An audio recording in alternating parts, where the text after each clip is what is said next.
कि हवा हर जगह है, लेकिन अब टायर पंचर हो जाता है तो आपको हवा भरने के लिए उसकी दुकान पे ही जाना पड़ता है। आप ऐसे टायर लेके खड़े हो जाओ, हवा आ जा आएगी नहीं। जी जी जी। है ना, तो आपको एक जगह जाना पड़ता है। तो शुरुआती दौर में आपको मंदिर एक जगह है जो आपको भगवान से जोड़ती है। जब आपको लग रहा है कि मेरा डिवोशन इतना बढ़ गया कि मैं जहां वहीं मंदिर, तब बंद कर दो।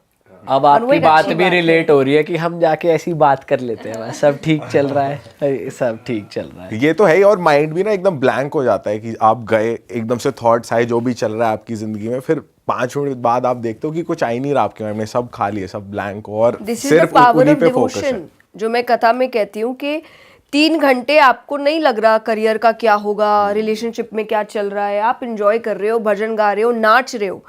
अब सोचो ये 3 घंटे जैसी पूरी जिंदगी हो गई तो सबको ऐसा लगता है नहीं नहीं अरे बड़ा मजा आ जाएगा, ऐसी लाइफ हो गई तो। पर ऐसी लाइफ करनी पड़ती है, होती नहीं है।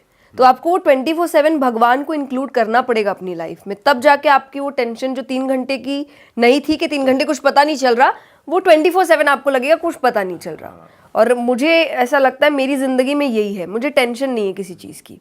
हो जाएगा, जब आज तक संभालता आया है ना, संभाल लेगा आगे भी वो। मैम थोड़ी तो टेंशन होगी, कुछ चीज़ों की तो होगी, भैया देखिए, बिल्कुल वो नहीं सोचते। टेंशन नहीं, वो होता है कि आप दुखी हो उस चीज़ के लिए। मुझे ये नहीं है कि क्या होगा नहीं होगा, मुझे है कि मेरे हिसाब से चीज़ नहीं चल रही, तो वो आपका इमोशन है, आप रोबोट नहीं है। इमोशन को हैंडल करिए, लेकिन मैं उसको अपने काम पर हावी नहीं होने दे सकती कि मैं ओवर थिंकिंग में चली गई, मैंने कर्म करना छोड़ दिया, ये क्या हो रहा है, मैं पूरे पूरे दिन अगर बिस्तर पे लेटी हूँ, मैं ये नहीं कर सकती। क्योंकि मुझे लगता है ये करने का मतलब मुझे उस पर भरोसा नहीं है। तो मैं अपना काम करती रहूंगी, उसको जब करना है वो चीज़ वो कर देगा। तो आई विल ऑलवेज से, अगर कोई मुझसे पूछेगा कि आपका काम सबसे, नहीं, कुछ काम बचे हैं जो नहीं हो रहे हैं, जिनको लेकर मुझे लग रहा है कि देखते हैं कब होगा क्या होगा, पर डज दैट मीन कि मैं यहाँ अच्छे से नहीं हूँ या मैं खुश नहीं हूँ? मैं बहुत खुश हूँ, मैं परिवार के साथ खुश हूँ, मैं दोस्तों के साथ खुश हूँ, मैं काम अच्छे से कर रही हूँ, पर क्या इसका मतलब मुझे और बाकी चीज़ों की चिंता नहीं है? पर वो चिंता टेंशन में नहीं बदलती, उस एग्जैक्ट सेंस में कि ओवरथिंकिंग में ओवरथिंकिंग नहीं में जा जाती रही है हाँ। कि मुझे नहीं पता मेरी लाइफ में क्या हो गया, अरे सब कुछ खराब चल रहा है। ये तो कभी ये नहीं मैम हो वैसे सकता। बहुत बड़ी प्रॉब्लम है आजकल के यूथ में, कि लड़कों में भी रादर देन लड़कियों में काफ़ी ज़्यादा है कि भाई ओवर थिंक बहुत करना, ये मेरे साथ रहेगा नहीं रहेगा, रिलेशन वाइज भी, करियर वाइज भी, हर चीज़ के वाइज।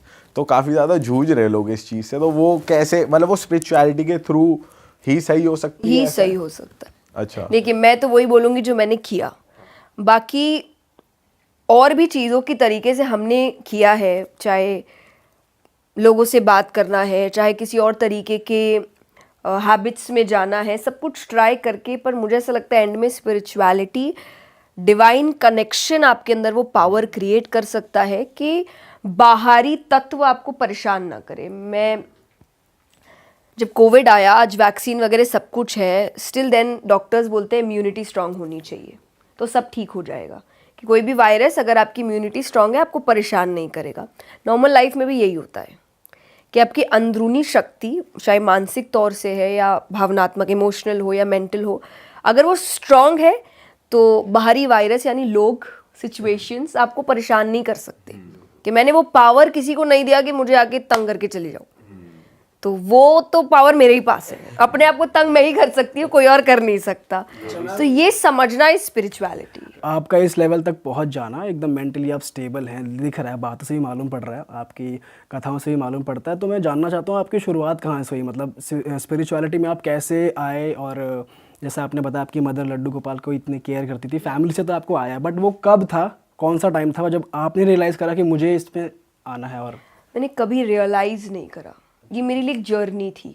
सो मैं 6 साल की उम्र से मैंने काम शुरू कर दिया था, अगर आप मटीरियलिस्टिक भाषा में कहें, जो मेरे लिए काम नहीं था, क्योंकि मैं भजन गाती थी और मुझे तो मज़ा आता था, तो इसलिए जो भी हो रहा है अच्छा लग रहा है, करते जाते हैं।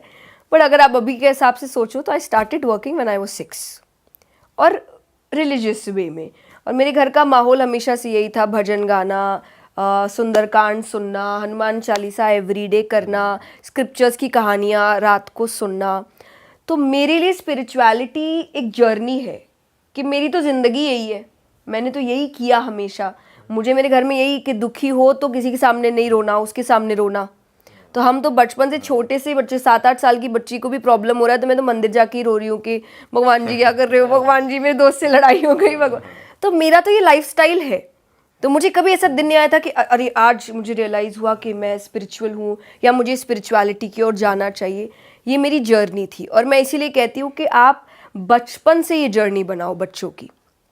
ठीक है, जिनकी पहले नहीं हुई वो अब स्टार्ट कर सकते हैं, पर ये पेरेंट्स का काम होता है कि आपके बच्चों को बचपन से आप इस जर्नी में लेकर आओ। पर आपको बचपन में लगा है कि यार मैं कुछ और करना चाहिए था, ऐसा जैसे फीलिंग होती है, आप सोचते हो कि भाई नहीं मैं जैसे इन जनरल कोई और करियर ऑप्शन चूज करती हूँ कुछ बट और? मुझे पता ही नहीं था ना, जैसे मैंने कहा आपकी मुझे एक जब डांस तक वाली रील देखी थी अपने, छोटे थे आप और वो किसी डांस रियलिटी शो में हाँ, आप तो आए। मुझे डांस बहुत पसंद था और उसमें मेरे पापा ने बोला भी है कि उन्होंने मुझे इनडायरेक्टली थोड़ा सा मोड़ा था इस चीज़ से। तो मुझे डांस काफ़ी पसंद था। जैसे मैंने कहा, मैंने काम बोल के नहीं शुरू किया था, मुझे मज़ा आ रहा था वो करने में। तो मैं भजन उस वक्त भी गाती थी जब मैं डांस करती थी। अच्छा।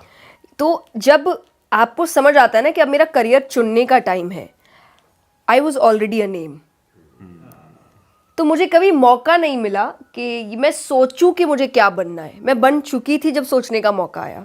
तो मैं मेरे लिए ये कहती हूँ कि मेरी ज़िंदगी उसने चुनी है। कि होता है ना कि कुछ लोगों को कि नहीं नहीं तुम्हारे हिसाब से नहीं चलोगे, मेरे हिसाब से चलोगे। तो मुझे कभी मौका ही नहीं मिला सोचने का कि ये नहीं तो मैं ये बन सकती थी। मुझे नहीं पता मैं क्या बन सकती थी, क्योंकि मुझे ऐसा लगता है मैं इसी चीज़ के लिए बनी थी, यही काम करने के लिए बनी थी। बट मैम आप आजकल देख रहे हो जैसे सोशल मीडिया पे भी, ठीक है, आपने 6 साल की उम्र में सेल्फलेसली स्टार्ट कर लिया था, आपको कुछ एम या कुछ मोटिव नहीं था उस टाइम पे। बट आजकल हम भी देख रहे हैं सोशल मीडिया इतना बढ़ गया है, आजकल बच्चे 11-11, 12-12 साल के, चलो वो स्पिरिचुअलिटी की तरफ जा रहे हैं, बट पेरेंट्स फोर्सफुली रील्स बनवा रहे हैं या फिर उनसे कुछ बातें बुलवा रहे हैं ताकि वो इस चीज़ में एज अ करियर बिल्ड कर सकें, और बच्चे का खुद का प्रेफरेंस शायद नहीं दिख रहा है, वो लाइक्स और व्यूज़ के लिए कर रहे हैं।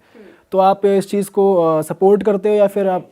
बिल्कुल भी नहीं, क्योंकि अगर आप कोई भी काम लाइक्स और व्यूज़ के लिए कर रहे हो तब तो वो कोई पर्पस नहीं है आपकी ज़िंदगी का, क्योंकि जिस दिन लाइक्स कम हो जाएंगे आप वो छोड़ दोगे। तो ये कोई फॉर एग्जांपल आज आपने मुझे बुलाया, कल आप मुझे नहीं बुलाओगे, इसका मतलब नहीं मैं कथा छोड़ दूंगी। वो मेरा काम है, मुझे पसंद है वो करना, उसके पीछे एक पर्पस है, उसके पीछे एक मीनिंग है। और मेरे पापा ने जब मैंने भजन गाना शुरू किया था तो उनको पता था कि इसको नहीं पता करियर क्या होता है, लेकिन उनको ये पता था ये जगह अच्छी है, इस जगह से इसका नुकसान नहीं होगा। तो एज पेरेंट्स आपको समझना होगा कि जब बच्चा एक छोटी एज में कुछ कर रहा है, जब उसको पता नहीं है कि आगे क्या होगा, तब एज पेरेंट्स आपका काम है देखना कि जगह कैसी है, इस जगह में ये मेंटली कैसे आगे बढ़ सकता है, इमोशनली कैसे आगे बढ़ सकता है। ये सिर्फ एक मटेरियलिस्टिक चीज़ों की वजह से काम तो नहीं कर रहा। एंड लाइक्स और व्यूज़ तो यही है। तो आप जब तक ही करोगे जब तक आपको फेम मिल रहा है, and fame is very risky. एक बार आदत लग गई तो व्यक्ति की ज़िंदगी खराब हो सकती है। तो वो मुझे लगता है अगर वो आपका उद्देश्य है देन इट्स वेरी रॉन्ग। और मैम अगर इसकी बात करें कि जैसे बहुत लोग आजकल कहते हैं कि हम भी सोशल मीडिया पे सुनते हैं और आपस से में भी सुनते हैं घर वालों के आसपास कि मंदिर जाना ज़रूरी नहीं है, अपना घर पे बैठ के हाथ जोड़ो वही इनफ रहता है, आप नाम ले लो। तो मैं आपसे जानना चाह रहा हूँ कि कितना ज़्यादा ज़रूरी है मंदिर जाना, या फिर क्या व्हाट इज़ मोर इम्पोर्टेंट? देखिए, पढ़ाई घर पे भी कर सकते हो, स्कूल मत जाओ, ये तो कोई बात नहीं हुई ना। आपको एक एक्चुअल शिक्षा जिस जगह की, आपको उस जगह जाना पड़ता है, वरना आप होम स्कूलिंग भी करा सकते हो। लेकिन कई लोग को कि वहाँ एक वाइब होती है, वहाँ और भी बच्चे पढ़ने आ रहे हैं, जिमिंग घर पे भी कर सकते हो, पर एक्स्ट्रा मोटिवेशन मिलता है जब आप जिम में जाके करते हो, क्योंकि आप लोगों को देख रहे हो, हर व्यक्ति उसके लिए मेहनत कर रहा है, हर व्यक्ति वहाँ आ रहा है, वहाँ एक वाइब है, एक एनर्जी है जो उसी काम से जुड़ी है। बाकी घर में और भी चीज़ें हो रही है। और वो मैंने सोनू शर्मा जी के साथ मेरा पॉडकास्ट था और मैंने उसमें बोला था, क्योंकि और ये मेरी बात है नहीं, ये मुरारी बापू जी की बात है, मैंने आज की अदालत में उनको सुना था और बेहतरीन आंसर मुझे मिलता नहीं उससे, कि हवा हर जगह है, लेकिन अब टायर पंचर हो जाता है तो आपको हवा भरने के लिए उसकी दुकान पे ही जाना पड़ता है। आप ऐसे टायर लेके खड़े हो जाओ, हवा आजा आएगी नहीं, जी जी जी, है ना। तो आपको एक जगह जाना पड़ता है। तो शुरुआती दौर में आपको मंदिर एक जगह है जो आपको भगवान से जोड़ती है। जब आपको लग रहा है कि मेरा डिवोशन इतना बढ़ गया कि मैं जहां वहीं मंदिर, तब बंद कर दो। लेकिन अभी बढ़ा ही नहीं, आपको कुछ पता ही नहीं आपने, और अभी से आप इतनी बड़ी बड़ी बातें कर रहे हैं। मंदिर जाना ज़रूरी नहीं है, बहुत ज़रूरी है। और प्लस कुछ भी बोलिए, भगवान वहाँ स्थापित है, वहाँ रोज़ाना उनकी पूजा हो रही है, और जो नियम अनुसार पूजा होती है वो हो रही है, उसका फ़र्क आता है। वो अलग एक वाइब है, एक पावर है वहाँ पे, एक एनर्जी है, और वो आपको महसूस होती है। मैं यही कहती हूँ, आप जाके टेस्ट कर लो ना। आप जो पूजा घर पे करते हो और जो पूजा मंदिर में होती है, आपको एनर्जी फील हो जाएगी कि डिफरेंट है। फर्क तो है, क्योंकि हम भी जाते हैं बहुत, हम अब वृंदावन भी महाकाल आप उज्जैन गए भी थे, महाकाल गए थे, अब बहुत महाकाल फर्क की तस्वीर लाके घर पे रख लो और आप यहाँ पूजा करो और फिर आप महाकाल जाके करो, आपको डिफरेंस अपने आप। तो आप खुद करके देखिए, आप मेरी क्यों बात सुन रहे हैं, किसी की भी बात क्यों सुन रहे हैं, आप करके देखिए।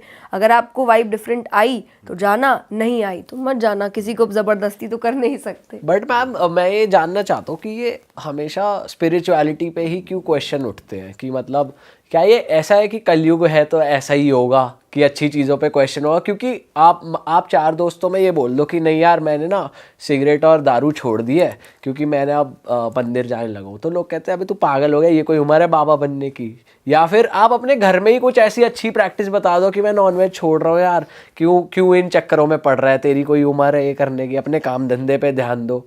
तो मैम ऐसा क्यों है कि लोग हमेशा अच्छे डिसीजंस को या स्पिरिचुअलिटी को ही क्वेश्चन करते हैं? जैसे अभी राम मंदिर में हुआ, तो अभी भी चल रहा है कि हॉस्पिटल बना देते या कुछ बना देते। अरे बन रहा है, हाँ वही तो, पर ऐसा क्यों बन रहा है, सब बन रहा है, पर ऐसा क्यों है कि मतलब सब कुछ बन रहा है कि क्यों हमेशा ये क्वेश्चन होंगे? क्या मतलब ऐसे ही चलती रहेगी दुनिया? अच्छाई तो इतनी इजी होती तो फिर सभी अच्छे बन जाते।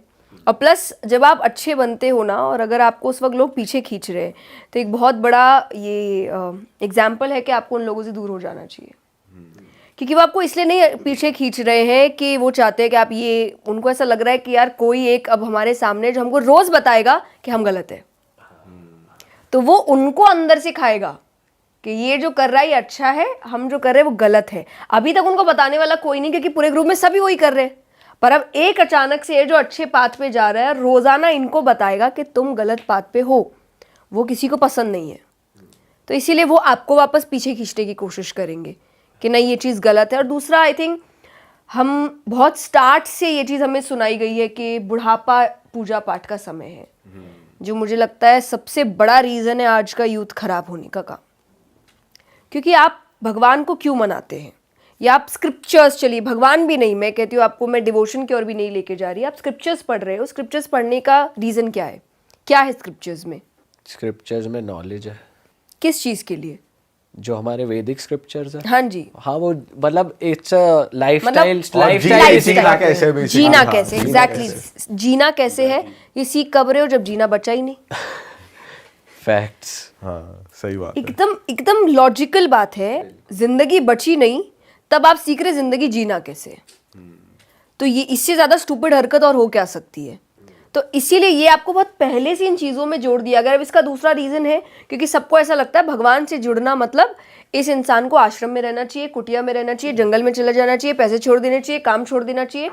कोई भी यूथ ये नहीं करेगा। आज आप 3 लोग बैठे हैं, मैं आपको बोलूँ कि आपको अगर भक्ति से जुड़ना है तो आप ये सब छोड़ दो, ये टेक्नोलॉजी छोड़ दो, पैसे छोड़ दो, ये शूज़ आपने पहने हैं सब इतने महंगे, ये सब छोड़ दो और उसके बाद भगवान से जुड़ो। आप जुड़ेंगे?